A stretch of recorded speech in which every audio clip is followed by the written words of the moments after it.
আসলে এই ঈদে আপনার কি গান মুক্তি? সাগরের ঢেউগুলো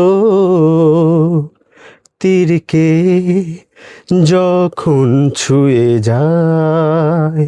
এই যে কখন জীবনের কোন পর্যায়ে মনে হলো আর কি আসলে আপনার যে সঙ্গীতের সাথে যুক্ত হওয়া উচিত? হাজার মনের স্বপ্ন রূপায়ণে সকল বাধাকে পেছনে ফেলি।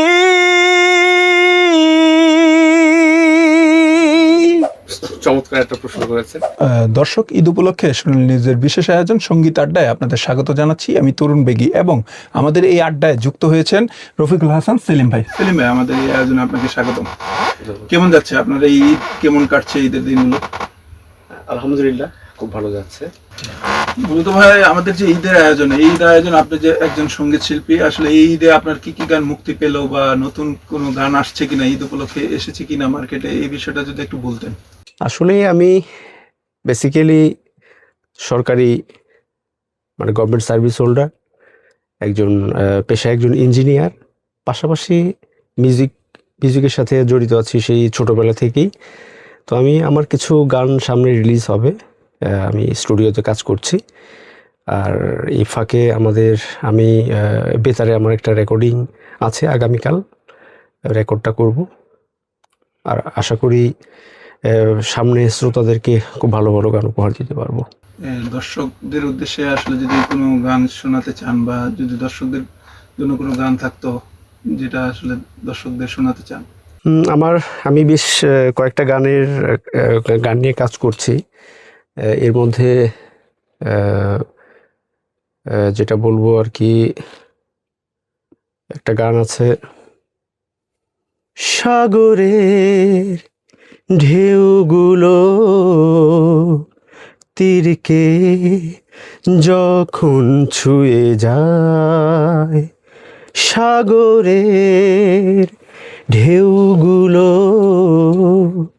তীরকে যখন ছুঁয়ে যায়, মনে হয় যেন আমাকে তুমি ছুঁয়ে যাও নির্জন নিরালায়, সাগরের ঢেউগুলো তীরকে যখন ছুঁয়ে যায়। দারুণ, আশা করি দর্শকের গানটা খুব ভালো লাগবে। আসলে ভাইয়া, আসলে ঈদ যেহেতু, আসলে এই ঈদ উপলক্ষে আসলে কোথায় যাচ্ছেন বা এই ছুটিতে আপনার পরিকল্পনা কি? আসলে পরিকল্পনা ওরকম নেই। বেসিক্যালি কুরবানি ঈদ আমি সাধারণত বাড়িতেই করে থাকি, যেহেতু বাবা মা এখনও জীবিত আছেন।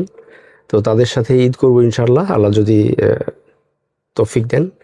আর এরপরে চিন্তা ভাবনা আছে একটু হয়তো পরিবার নিয়ে একটু সিলেটে যাওয়ার চিন্তা ভাবনা আছে। আপনার জীবনে যদি স্মৃতিময় ঈদ বলি বা আপনার মনে ধারণ করার মতো বা যেটা এখনো মিস করেন, এই জিনিসটা, এটা কোন ঈদের কথা বা সেখানে কি কারণে সেটা স্মৃতি হয়ে আছে এখন আপনার জীবন?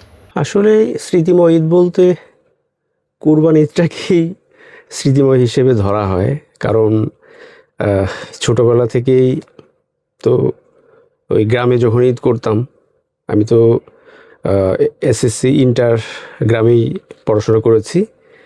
তো দেখতাম যে প্রতি বছর একটা ঈদ আসলো, তো এরপরে কুরবানির একটা আছে, হ্যাঁ নেক্সট ইয়াতে আমাদের তো যৌথ পরিবার ছিলাম আমরা। আমাদের আমরা যখন কুরবানিগুলো দিতাম, আমাদের ওই হালের ছিল গরু যেগুলা, সেগুলো থেকে আমরা বাছাই করতাম যে হ্যাঁ এই বছর একটা কুরবানি হবে, নেক্সট ইয়ারে ওইটা আমরা সিলেক্ট করে নিতাম যে এই কুরবানিটা। এই জন্য আমার আর কি ওই কুরবানি ঈদটাকেই খুব বেশি মনে হয় যে কুরবানি ঈদের ইয়াটাই বেশি ওই আল্লাহর রাস্তায় কুরবানি দেওয়া হয়। এই যে শৈশবের ঈদ আর এই যে বর্তমান সময়ের ঈদের মধ্যে আসলে কি পার্থক্য দেখেন বা পার্থক্যটা কি? আসলে বলতে গেলে শৈশবের ঈদে অন্যরকম মজা। যেমন আমরা ঈদে নতুন জামা কাপড় কিনতাম, সেগুলো লুকিয়ে রাখতাম ঈদের দিনের জন্যে, যে আমি কি জামা কাপড় কিনেছি এটা যেন কেউ দেখতে না পারে। আর এখনকার ঈদ যেটা হলো, এখন তো বাবা হয়েছি, তারপর সংসার সামলাতে হয়, আমার বাবা মা আছেন, এখন তাদেরকে নিয়ে চিন্তা ভাবনা, আমার স্ত্রী সন্তান, আমার বাবা মা, আমার পরিবারের আদার্স ফ্যামিলি যারা আছে তাদেরকে নিয়ে চিন্তা করতে হয়। সেই হিসাবে আমি মনে করি যে আমার সেই শৈশবের ঈদ আর এখনকার ঈদ, এখন আমি কি বলবো যে নিজে অন্যকে নিয়ে চিন্তা করতে হয়। আর শৈশবের ঈদ যেটা করতাম, আমাকে মানে আমার দাবি দেওয়া থাকতো যে আমাকে এটা দিতে হবে, বাবার কাছে আবদার করতাম যে বাবা আমাকে এটা লাগবে, এই পাঞ্জাবি কিনে দাও, জামা শার্ট কিনে দাও, প্যান্ট কিনে দাও। এখন আমাকেই সেগুলো করতে হয়। জি, মূলত এই যে শৈশবেরই আপনি যে একজন সরকারি কর্মকর্তা, আসলে যে সঙ্গীত আর সরকারি কর্মকর্তা, সরকারি চাকরি দুইটাই ভিন্ন বিষয়। তো এই যে কখন জীবনের কোন পর্যায়ে মনে হলো আর কি আসলে আপনার যে সঙ্গীতের সাথে যুক্ত হওয়া উচিত বা সঙ্গীত কিছু গান করা উচিত? সঙ্গীতটাকে ছোটোবেলা থেকেই ধারণ করছি। আমি যখন ক্লাস 5-এ পড়ি, 1990-র কথা বলছি, তো আমি আমার সঙ্গীতের পথ চলা শুরু হয় মূলত ওই ইসলামিক ফাউন্ডেশনের যে একটা হতো কম্পিটিশন, হামনাত, কোরআন তেলাওয়াত, তারপর হলো আজান। তো আমি ওই সময় ক্লাস 5-এ যখন পড়ি, আমি হামনাতে জাতীয় পুরস্কার পেয়েছিলাম। তো তখন থেকেই আমার মূলত সঙ্গীতের পথ চলা শুরু। এবং সেই সঙ্গীতটাকে যেহেতু ছোটোকাল থেকেই ধারণ করে আসছি, সরকারি চাকরি হওয়ার পরে এটাকে অপশন হিসেবে নিয়েছি আর কি। মনের আনন্দ, মনে করেন যে এই সারাদিন অফিস, তারপর ফ্যামিলি, এসবের বাইরে আলাদা একটা জীবন বলতে যেটা নিজের প্রশান্তি বা কি বলবো যে নিজের প্রশান্তি এবং ভালো লাগার কিছুই। আর সঙ্গীতটা যখন ধারণ করছি, দেখা যায় যে আমার সারাদিন কাজ করেও ওই যখন একটু আলাদা সময় বের করে নিই সঙ্গীতের জন্যে, সেটা আসলে খুব ভালো লাগে যে নিজের একটা প্রশান্তি, যে আমি অন্য ইয়ার চেয়ে আমার অন্যদিকে কোনো ইয়া নেই। আমি চেষ্টা করি আমার অফিস, পরিবার, এর ফাঁকে যতটুকু সময় পাই চেষ্টা করি আমি মিউজিকটাকে ধারণ করছি এবং সঙ্গীত নিয়ে কিছু কাজ করার চিন্তা ভাবনা করতেছি। আপনার জীবনে প্রথম গান, যে গানটা আসলে আমরা শুনতে চাই, আসলে যে গানটা দিয়ে আপনার সঙ্গীতের যাত্রা শুরু হলো? চমৎকার একটা প্রশ্ন করেছেন। তা আমি যখন ক্লাস 6-এ পড়ি, আমার ছোটো চাচা চাকরি করতেন হলো পার্বতীপুরে, যুব উন্নয়ন অধিদপ্তরে। তো তখন পার্বতীপুরে আমাদের জামালপুর থেকে যেতে হতো ওই বাহাদুরাবাদ ঘাট, বালাসী ঘাট পার হয়ে। তো ওই সময় ওই ট্রেনে, ইন্টারসিটি ট্রেনে ওই মান্নাদের গান খুব, ওই যাত্রার সময় মান্নাদের গানগুলো খুবই মানে প্লে করতো আর কি ওই যাত্রার সময়টাতে। তো ওই সময় মান্নাদের গান শুনে শুনে আমার ওই গানের প্রতি আগ্রহটা আরও বেড়ে যায়। আর মান্নাদের ওই সময়কার যে প্রথম আমার গানটা আমার খুব মানে হৃদয়ে দাগ কেটে যায়, সেটা হলো কফি হাউসের সেই আড্ডাটা আজ আর নেই। ওটা কেন যেটা লাইন শোনাবেন? শোনানো যায়।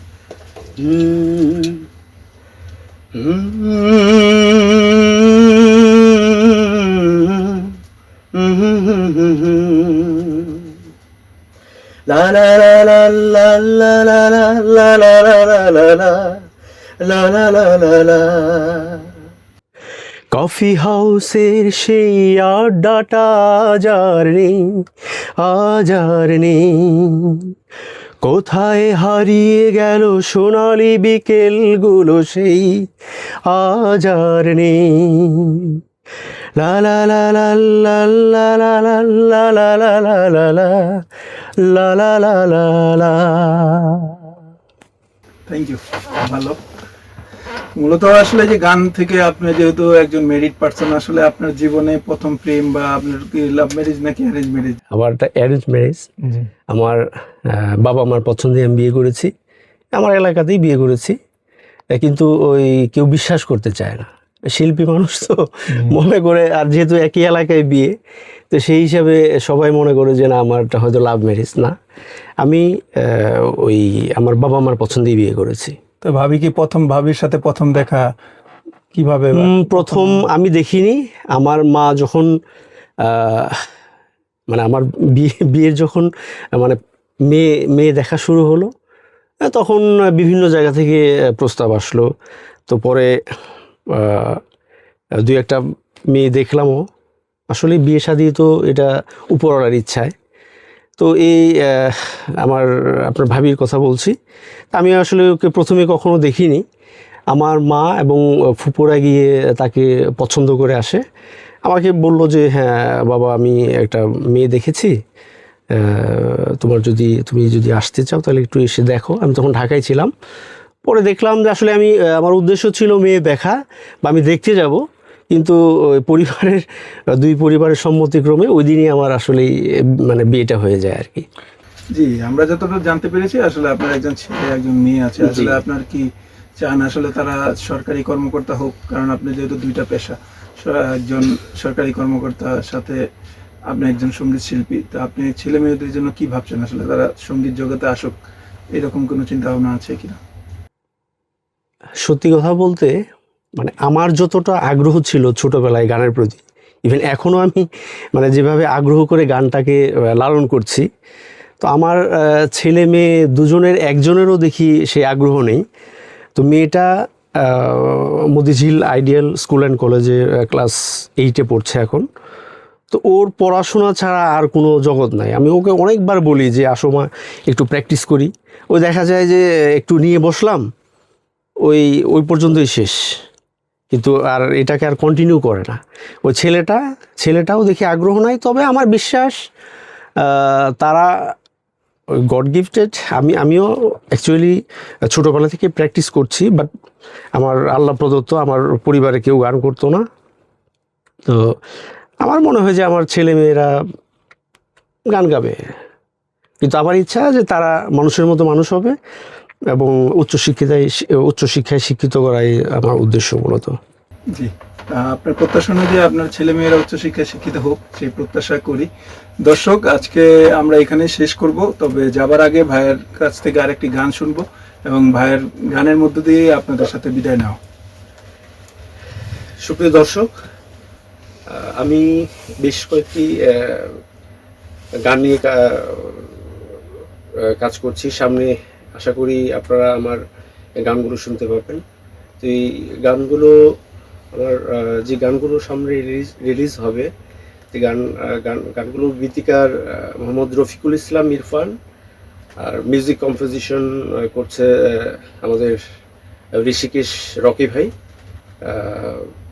খুব ভালো কাজ করছে। আশা করি আপনাদের জন্য ভালো কিছু উপহার দিতে পারবো আর কি। সেই গানটা শুনতে শুনতেই আসলে আমরা শেষ করি আজকের মতো। আমার যে গানগুলো রিলিজ হবে তার মধ্যে একটি গান, আমি যেহেতু পেশায় একজন ইঞ্জিনিয়ার, আমি বগুড়া পলিটেকনিক্যাল স্টুডেন্ট, আর আমি গ্র্যাজুয়েশন করেছি ঢাকা প্রেসিডেন্সি ইউনিভার্সিটি থেকে। তো আমাদের ইনস্টিটিউটের সিভিল ইঞ্জিনিয়ারিং ডিপার্টমেন্টের একটা রিইউনিয়ন হওয়ার কথা, সেখানে একটা থিম সং করেছি সিভিল ইঞ্জিনিয়ারদের ইয়ের উপরে।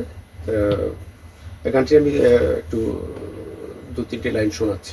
আমরা সিভিল ইঞ্জিনিয়ার, আমরা পুরো কৌশলী, রড সিমেন্ট বালি ইট পাথরে আগামীর ভুবন গড়ে তুলি। হাজার মনের স্বপ্ন রূপায়ণে সকল বাধাকে পেছনে ফেলি। হাজার মনের স্বপ্ন রূপায়ণে সকল বাধাকে পেছনে ফেলি।